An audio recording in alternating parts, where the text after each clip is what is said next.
The alarms howled across the Terran outpost on Juno 9. Red lights blinked on every wall as soldiers scrambled to man their defenses. Captain Elias Ward stared at the sky through a cracked visor, watching the first of the alien warships descend. The shape was like a beast's fang, sharp and black, blotting out the moons above. They were under attack by the Dravari Empire, and no one knew why. There had been no threats, no demands. Just silence, and then fire from the sky. The Dravari were known across the galaxy for one thing: brutal conquest.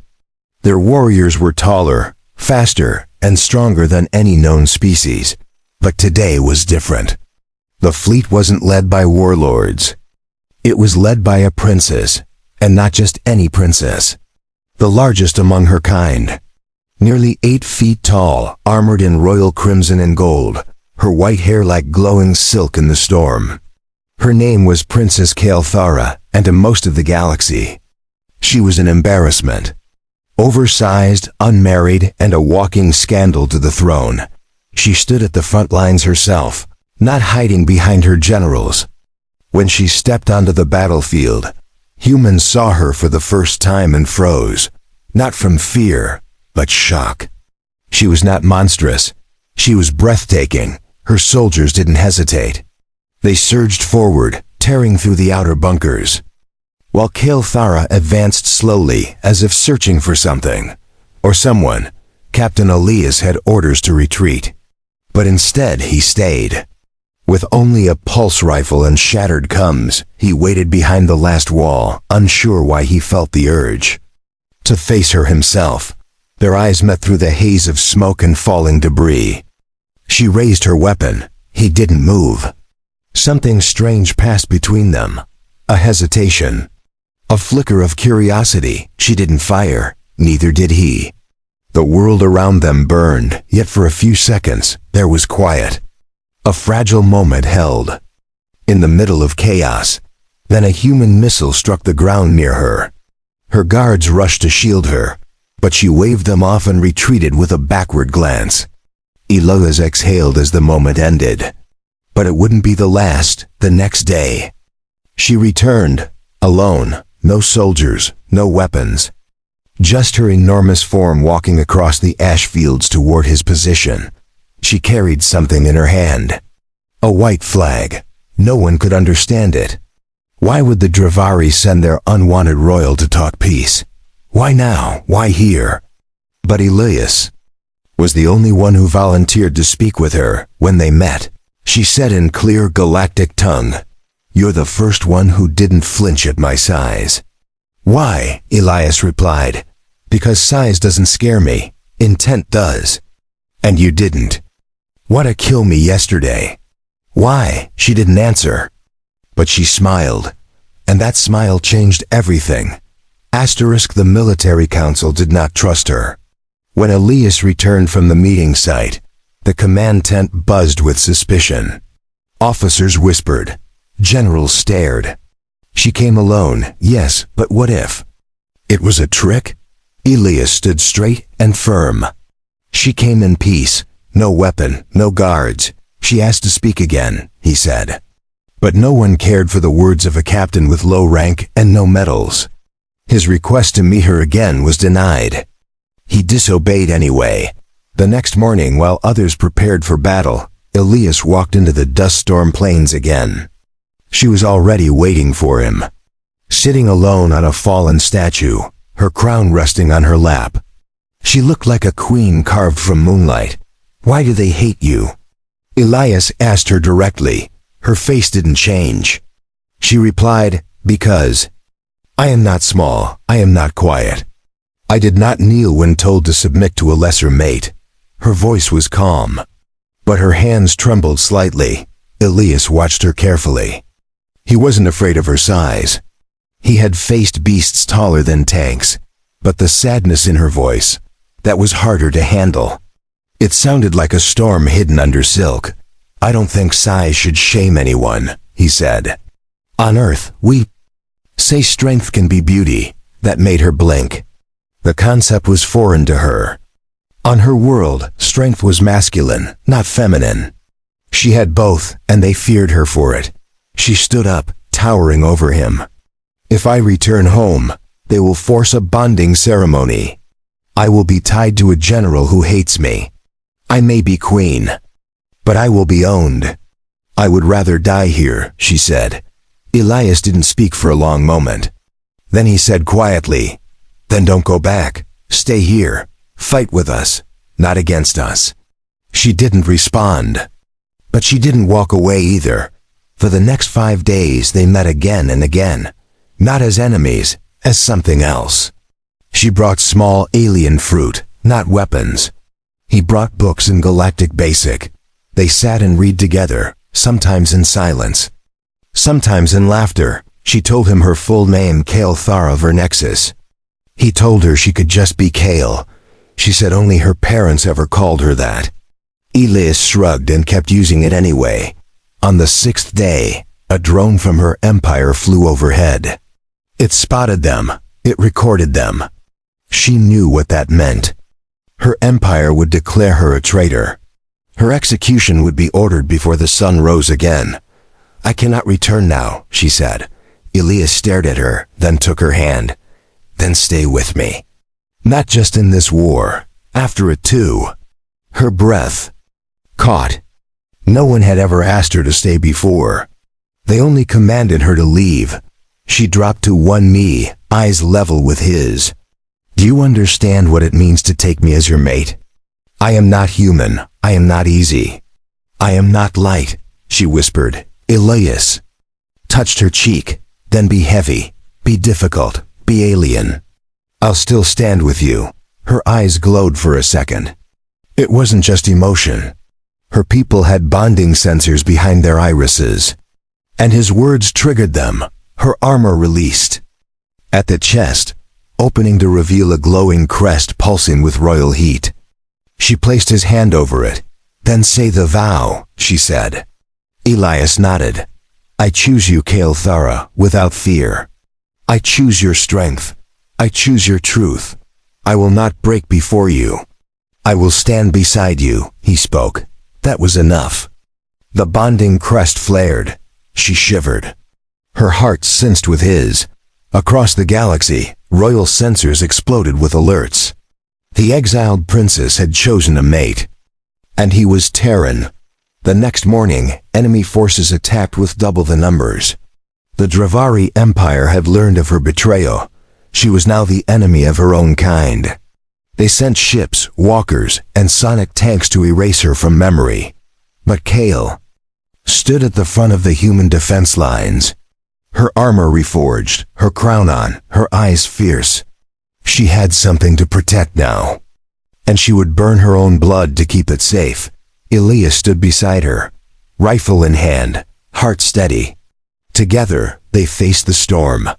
And when the first walker fired, it was Kale who leaped into the blast and struck it down with one massive blow. She was no longer unwanted. She was his. The battlefield was covered in smoke, but not silence. The sounds of metal clashing, plasma bursts, and shouting filled the sky. Kale moved through the chaos like a war goddess. Her massive form tore through enemy walkers with bare hands and alien blades. She was not just large, she was powerful, graceful, and precise. Soldiers who had once laughed at her now followed her. Human troops shouted her name across the front lines. She lifted tanks, blocked fire, and led charges that broke enemy lines. Elias stayed close, not to protect her, but to stand with her. He watched her every move, covering her flank, guarding her back. He knew she didn't need him to fight for her. She only needed him to choose her again and again. The human command finally saw what Elias had seen from the start. This oversized alien woman wasn't a burden. She was a shield. A sword. A gift the galaxy didn't deserve. But not everyone felt that way. In the shadows, an old Terran general called for her removal. He didn't trust her. He feared her power. And more than that, he hated that a human soldier had bonded with an alien royal. They'll breed monsters, the general whispered in secret halls. She'd turn on us once she has our tech and trust. No one could prove the generals. Words were wrong. But no one could prove them right either. The general sent orders behind the scenes. A tracker drone was launched. It followed Kale and Elias during their rest hours. It recorded their closeness, their bonding rituals, the way her forehead touched his when they said nothing at all. The footage was sent to the high command. A debate started. Was Elias under her control? Was this part of her plan? Or was it something worse, a real connection? Back on the field, Kale sensed the change. Guards started watching her more than the enemy. Requests for her presence were delayed. Supplies she needed never arrived. She remained quiet, but her hand stayed near her blade. Elias noticed. "They don't trust you anymore," he said. Kale didn't respond. She stared at the stars instead. "They never did. You were the only one who looked past my shape and saw my soul," she replied. That night, they stood outside the base wall. The sky above was cold and clear. Kale's cloak wrapped around both of them as they stood close together. She whispered, "Do you regret it, choosing me?" Elias looked into her eyes. "No, I only regret that the world doesn't see what I do." She closed her eyes for a second. "Then I will make them see. I will show them my heart is not a weapon. It is a vow," she said. The next morning, the general launched a secret strike. He wanted to test her loyalty. A false alert was triggered. A convoy of humans was sent into a fake rescue operation. The coordinates placed them directly between two Dravari attack wings. Kale realized the trap instantly. She moved before command could stop her. With Elias at her side, she launched into the storm. Using her body and armor to shield the human convoy from ambush, she took every hit. Plasma blasts scorched her armor. Sonic waves cracked her bones, but she kept standing. She pulled human troops from fire. She carried the wounded. She roared as she threw enemy mechs off cliffs. When the last Dravari soldier fell, she collapsed. To one knee, her breathing was rough. Her body trembled. But she was alive. And so were the humans she saved. Elias knelt beside her. Blood covered his arms. Dirt streaked his face. But his voice was steady. "You saved them," he said. Kale smiled, her lips cracked and bruised. "No, we saved them," she replied. High Command could not ignore it anymore. Reports poured in. Witnesses. Drone footage. Testimonies. The alien. Princess had risked everything for humans who once feared her. But the general was furious. His plan had failed. Worse, it had made her a hero. Now the humans didn't just accept her. They needed her. Loved her. Some even called for her to be named honor-bound defender of Earth. Elias stood in front of the council and spoke. She didn't just save soldiers. She saved our future. She didn't break us. She bled for us. His voice rang through the chamber. And if anyone still doubts her loyalty, then you doubt mine too, he said. The council fell silent. No one dared question a man who stood between death and life. No one challenged the bond that had already changed the course of the war. Outside the chamber, Kale waited. When Elias stepped out, she looked into his eyes and asked one question. Did they believe you? Elias smiled and gave her his hand, *the. Days after Kale's rescue mission changed everything. Human soldiers no longer stared at her with fear. They looked with respect. Some even nodded as she passed. A few offered rations and shared jokes. Slowly the ice melted. Kale was still taller than everyone. Her armor still shined brighter than a captain's badge. But now her presence meant safety, not suspicion. Children in the recovery zone painted her on the walls as a guardian with wings. Elias stayed by her side. When soldiers questioned her loyalty, he spoke. When engineers doubted her ideas, he translated her words. Together, they became a symbol of strange unity. A bond between two worlds that had never trusted each other before. But peace never lasted long.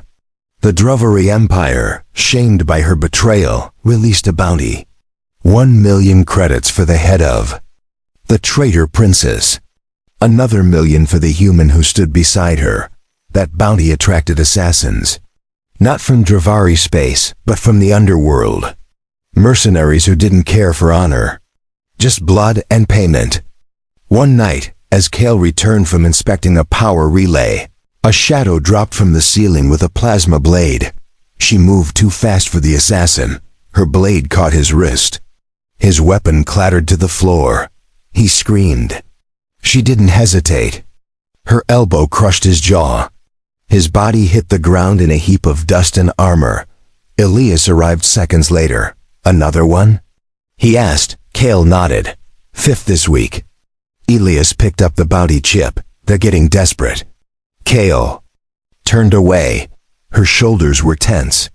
Or afraid, she said. After that, the command changed Kale's quarters. They placed her in the upper levels of the command tower. Safer, guarded, but more isolated. Elias was the only one who still visited her every night. They sat by the window. The stars outside were quiet. But her heart wasn't.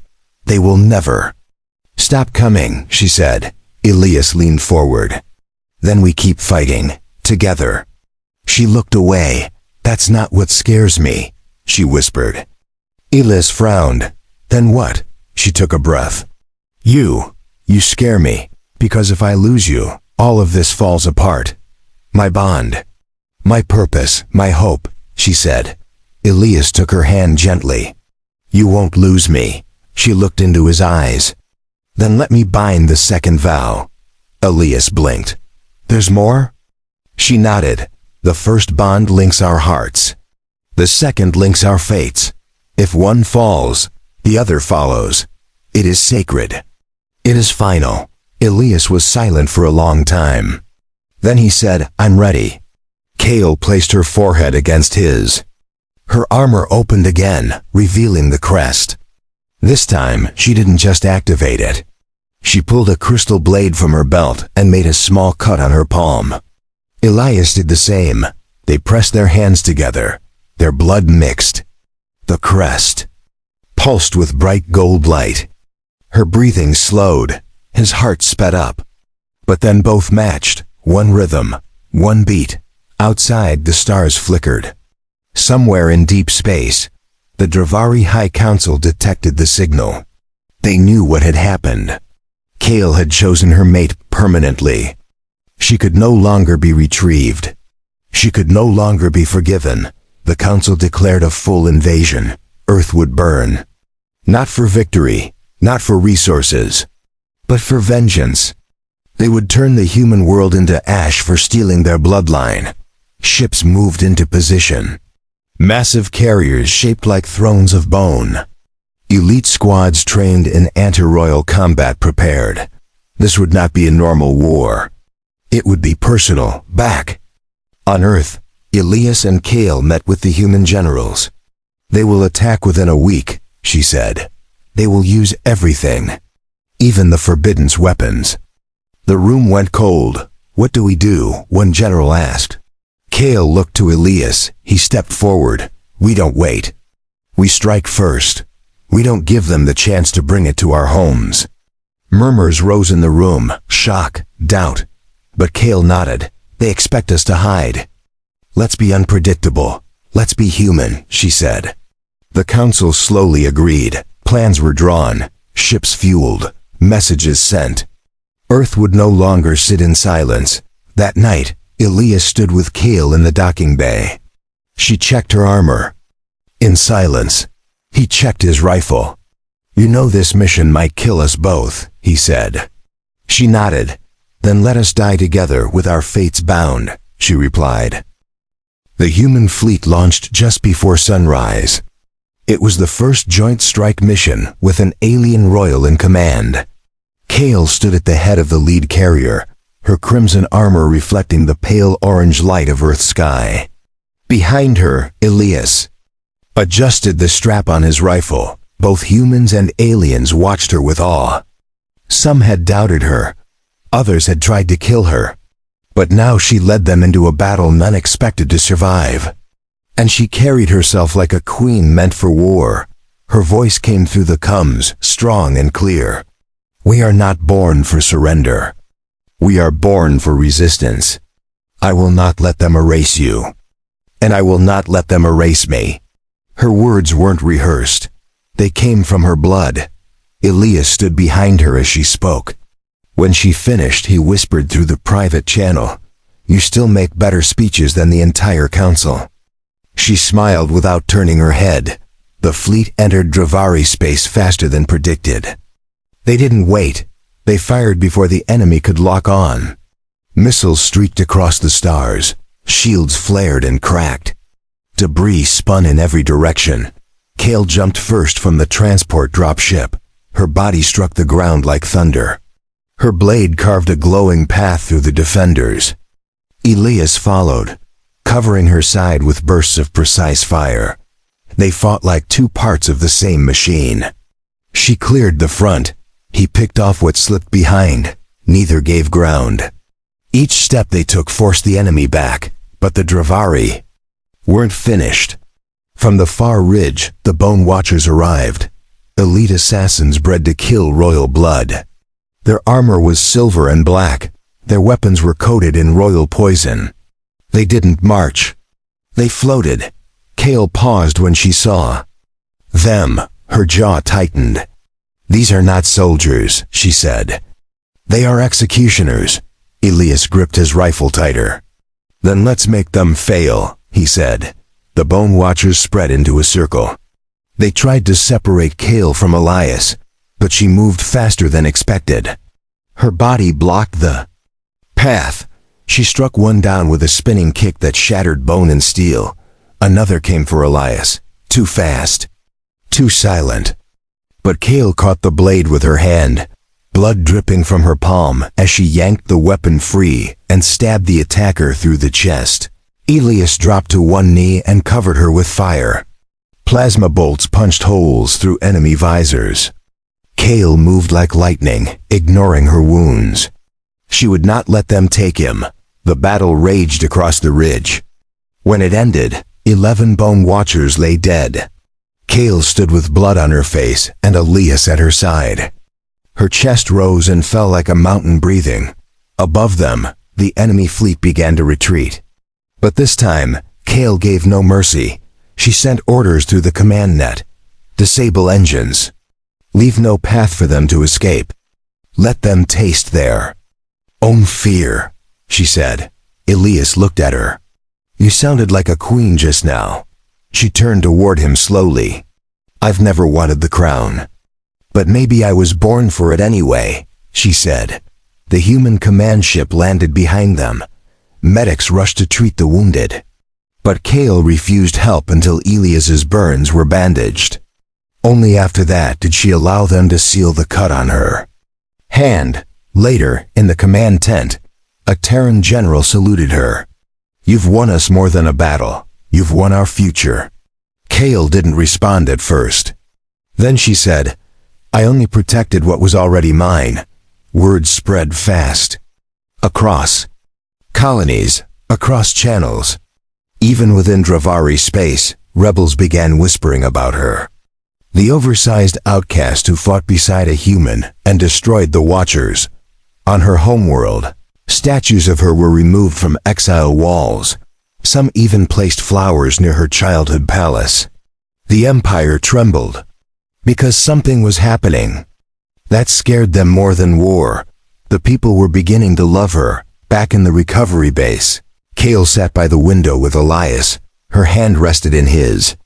Outside, soldiers trained under the moonlight. But here, there was quiet. He turned to her and asked, Do you miss it? The throne? She shook her head. No, I don't miss power. I miss being seen. And here, you saw me before anyone else. Did. Elias leaned closer. Then let the galaxy see what I see. A warrior, a queen. And the only woman who makes me feel like I can't look away. She smiled, slowly, deeply. Then marry me, Terran, not as duty, not for alliance, but because You choose me again. He didn't hesitate. The wedding was not planned by a council or approved by a command. It began with a quiet promise made between two warriors who had already fought and bled together. Kale did not wear a crown. She wore her armor. Elias did not stand in a temple. He stood in front of her with open hands and steady breath. They met beneath the twin moons of the outpost. Human soldiers and alien engineers lined up in silent respect. No music played. No priest spoke. It was just them. A union not of politics but of choice. Kale's voice was low but clear. Before stars, before battle, before fear, I bind myself to you. Elias placed his hand over her crest. And I to you. With strength, with truth, with no regret. They sealed the bond with a gesture from Kale's world. Foreheads pressed. Hands joined. No rings. No vows on paper. Only skin and soul. The silence afterward was not empty. It was sacred. Even the wind seemed to pause. When they finally stepped back, Elias smiled. Now I outrank every general, don't I? Kale grinned. Technically, yes. Later that night, they sat alone on a hill above the base. Below, the world healed slowly. Lights flickered on. Machines moved again. The war hadn't ended. But it had changed. Kale leaned her head on Elias's shoulder. Do you ever wonder why the galaxy feared me? She asked. He replied, because they feared what they didn't understand. She paused. No, they feared what they couldn't control. That truth settled deep in the air. Power made people nervous. Especially power that refused to follow old rules. And Kale had never obeyed quietly. Their peace didn't last long. A message arrived from a distant Terran colony. It was short, unknown vessel, high orbit. No response. Sending coordinates.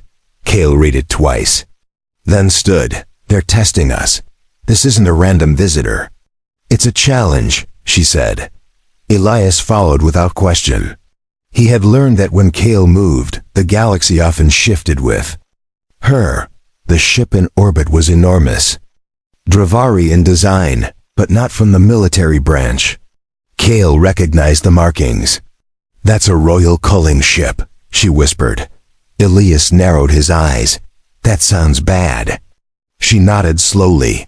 It's sent only once in a generation. To erase traitors from the bloodline, it carries no soldiers. Only one person. The final judge of royal crimes, she said. Elias gripped his rifle. Then let's go talk to him. Kale looked at him. No, you cannot go.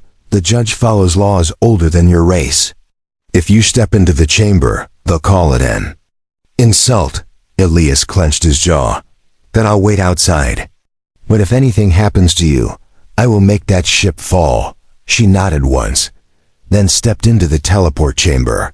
Her form shimmered and vanished in a flash of light. Elias stood alone in the silence, his pulse thudding like a slow drumbeat. Inside the royal vessel, Kale found herself in a circular hall of silver and black. One figure sat at the center, old, thin, dressed in living robes that shifted like smoke. The royal judge. You are accused of breaking 3 sacred codes, he said. You fled your duty. You bonded without approval. And you chose love over lineage. His voice carried no emotion. Kale did not flinch. I chose myself. And he chose me. If that breaks your codes, then your codes deserve to break. The judge's eyes glowed faintly. And what if I choose to end you now? He asked. Kale stepped forward. Her shadow stretched long behind her. Then strike, but know this. If I die, your name becomes the symbol of fear across both worlds. And your empire will lose its last connection to peace. There was silence. Not hesitation. Calculation. The judge closed his eyes. For several minutes, he said nothing. Then he opened them again and spoke one word, accepted. Kale blinked. What? The judge stood. Your bond is recognized. Your life is spared. Your blood remains royal." She stared at him. "Why?" He answered simply, "Because you did what no other royal has done in centuries. You changed the ending." She returned to the surface without a wound. Elias rushed to her. "You're okay?" She nodded. "We live. And we are no longer hunted." News of the royal judgment spread across both Druvari and human systems within hours. Some celebrated. Some rioted. Some refused to believe it. But one truth echoed louder than the doubt. The oversized alien princess who had once been mocked, feared, and rejected was now fully recognized as royal and untouchable. Kale did not return to claim a throne. She returned to the battlefield with Elias at her side. But everything had shifted, no longer hunted, no longer questioned. She was no longer just a warrior. She was a bridge. New treaties were drafted. Human leaders began to speak of interspecies alliance. Druvari diplomats, once proud and distant, now reached out cautiously. They saw in her something terrifying. Unity. Elias watched her walk through the halls of the Terran Central Council for the first time. He remembered when they used to whisper about her size. Now they whispered out of reverence. Not fear. Kale didn't wear armor to the council. She wore a robe made of light weave metal and ancient royal patterns. Her presence turned heads. Her silence demanded attention. She didn't need to shout to be heard. The council offered her a permanent seat. She refused. "I am not here to rule. I am here to remind you who suffers when rulers grow blind," she said. The room remained still after her voice faded. Outside, Elias waited with 2 steaming mugs. She took one and sipped it quietly. "Do you think they heard me?" she asked. He grinned. "You could have spoken in a whisper and cracked the walls." They walked together past the gardens where human and alien children now played, some with mixed features. One girl had Kale's eyes and Elias's skin tone. She waved at them and ran to show them her drawing. It was a picture of Kale and Elias holding hands, standing between 2 planets. Below it, the child had written, "They made the war stop." Kale held the paper like it was made of gold. "Maybe I didn't change the empire," she said softly. "But maybe I changed the future." Elias kissed her hand gently. That's all that ever mattered. But not everything was peace. In the shadows, some Druvari warlords still refused the bond. They called her a traitor queen, a human lover, a false flame of the empire. They plotted in secret. One ship broke through orbit one night. It landed in the mountains near the outpost. No weapons fired. No warnings, just silence. Elias and Kale went to investigate together. The ship was old, rusted, Druvari design, but different. Personal. Inside, they found a single figure, female. Smaller than Kale, wrapped in bone cloth and holding a sphere.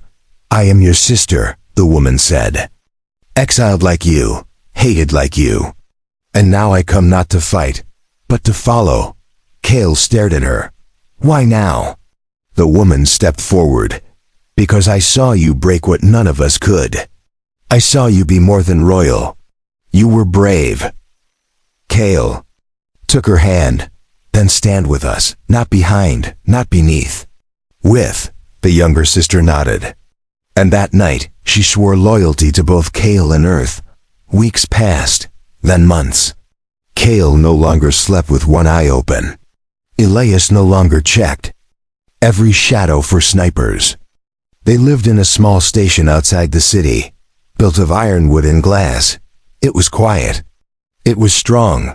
One morning, Elias walked out to find Kale standing barefoot in the garden. Her hair moved with the breeze. She turned to him with a rare smile. "I never thought I'd live in a world that felt like home." He walked to her and said, "And I never thought I'd marry a princess taller than the doorways." She chuckled softly. "You didn't just marry a princess. You married a storm." "And I wouldn't change a thing," he replied. On the day of the first Earth Druvari celebration, Kale spoke last. The crowd stretched for miles. Flags of both worlds waved. Soldiers who once fought against each other now stood arm in arm. "I was not wanted," she began. "Not for my size, not for my voice, not for my defiance." But one human looked past all that. He didn't ask me to shrink. He didn't ask me to change. He stood beside me. And because of that, I stand before you now. The crowd erupted with cheers. Elias stood at the edge, smiling, arms crossed. She walked down the stage and into his arms. She was no longer oversized. She was perfectly fit for him. Peace did not arrive all at once. It came slowly, like spring after a long and bitter winter. It came through handshakes between enemies and shared missions in empty space. It came through children born with blended features and hearts that beat for both stars and soil. Kale and Elias remained at the center of it all, not as rulers, not as symbols, but as reminders. They walked where the people walked. They ate with workers and listened to engineers. Their love had sparked a treaty, but their presence kept it alive. Some wanted to build statues of them. Others suggested holidays. Kale refused both. "If they forget us the moment we die, then we failed," she said. "Let them remember what we taught, not what we looked like." Instead of stone, they built schools, centers for both Dravari and humans, places where language barriers melted and children played without borders. In one school, a large metal sign read, "Strength is not shame. Love is not weakness." Elias became an instructor. He taught battlefield medicine and diplomacy. But he also taught honesty. If your hands shake before a decision, you're probably about to make the right one. He told every student. Kale took up design. She helped create new armor that fit all sizes and body shapes. No more mocking someone for their height or width. Her armor model was called Vernix's Line, and it sold more than any in history. But peace always needed protecting. A pirate king rose from the border worlds, angry that harmony left him no chaos to profit from. He rallied old enemies and bitter soldiers into a fleet of fire. Elias was called back to active defense. Kale joined him, not by request, but by choice. She still wore her wedding crest into every battle. Some say it glowed brightest when Elias was near. The final battle came near the drifting ruins of Vexel III, a dead moon. The pirate fleet outnumbered theirs 2-1. But Kale stood at the command deck, eyes steady, voice firm. "We've faced worse, and we survived. Because we had each other." She led from the front again. No throne, no safe room. She dropped, with her soldiers into the dust, cutting through enemy lines like lightning. Elias followed, guarding her like a second skin. They fought for hours. Ships fell from the sky. Blades clashed in the black dust. Kale's armor cracked. Elias's arm bled, but they did not fall. At the battle's final moment, the pirate king faced them both. He laughed. "You married a giant," he said to Elias. "And she married a fool." Elias replied, "Then we're giants and fools together. And we still beat you." Kale's final strike shattered the pirate's blade and sent him to the ground. When he tried to rise, she said nothing. Her silence was heavier than war. He surrendered without another word.